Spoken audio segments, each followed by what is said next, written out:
ఓం నమ శివాయ. ఓం నమో నారాయణాయ. నేను మీ పెద్దింటి సూర్యనారాయణమూర్తి, పంచాంగకర్త. అందరికీ నమస్కారం. ఈ నెల సెప్టెంబర్ నెల 7వ తేదీ ఆదివారం, భాద్రపద శుద్ధ పౌర్ణమి రోజున చంద్రగ్రహణం సంప్రాప్తి అవుతోంది.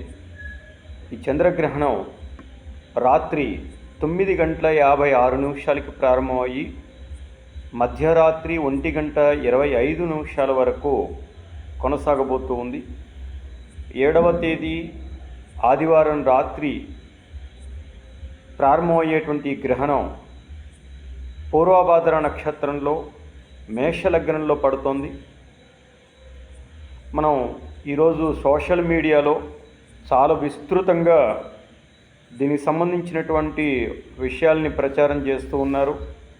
అనేకమైనటువంటి అపోహల్ని, దయచేసి వాటిని నమ్మాల్సిన అవసరం లేదు. ఎవరు ఎలాంటి భయాందోళనలు చెందాల్సిన అవసరం లేదు. గ్రహణాలు సహజంగా ఏర్పడుతూనే ఉంటాయి. మరలా ఈ సంవత్సరంలోనే మరొక గ్రహణం కూడా రాబోతుంది, చంద్రగ్రహణమే. ఇది చిట్ట చివరిది అన్నట్టు, లేదంటే ఇదే మొదటిది అన్నట్టు, ఇక నింగి విరిగి మీద పడిపోతుంది అన్నట్టు ఈ రకమైనటువంటి వ్యవస్థ తయారు చేశారు సోషల్ మీడియా ద్వారా.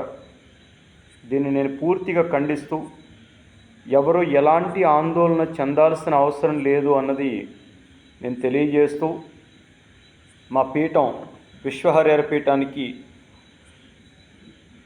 అనుచరులుగా ఉన్నటువంటి చాలామందిని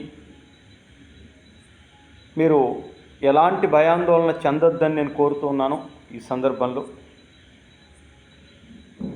మేము పంచాంగకర్త కింద గత 18 సంవత్సరాలుగా ఉన్నాం. మేము రాసినటువంటి పంచాంగం ఇది. ఈ పంచాంగం ప్రకారంగానే నేను మాట్లాడుతూ ఉంటాను. ఇతరమైనటువంటి ఏ పంచాంగాలని మేము ఎంకరేజ్ చేయాల్సిన అవసరం లేదు. మమ్మల్ని అనుసరించి ధర్మాన్ని పాటిందాం అనుకునేటువంటి వారికి మేము ఖచ్చితమైనటువంటి దిశానిర్దేశాన్ని మేము మాట్లాడుతూ ఉంటాం. దాంట్లో భాగంగానే నేను ఇప్పుడు ఇలా లైవ్లోకి, వీడియోలోకి రావడం జరిగింది. కాబట్టి ఎవరు ఎలాంటి ఆందోళన చెందాల్సిన అవసరం లేదు. ప్రధానంగా పూర్వభాద్ర నక్షత్రం, మేషలగ్నం, కుంభరాశి, మీనరాశి ఇత్యాది రాశుల వారికి ఇబ్బందులు ఉంటాయన్నటువంటి మాట వాస్తవమే. కానీ అది కేవలం ఒక 10 నుంచి 15% మాత్రమే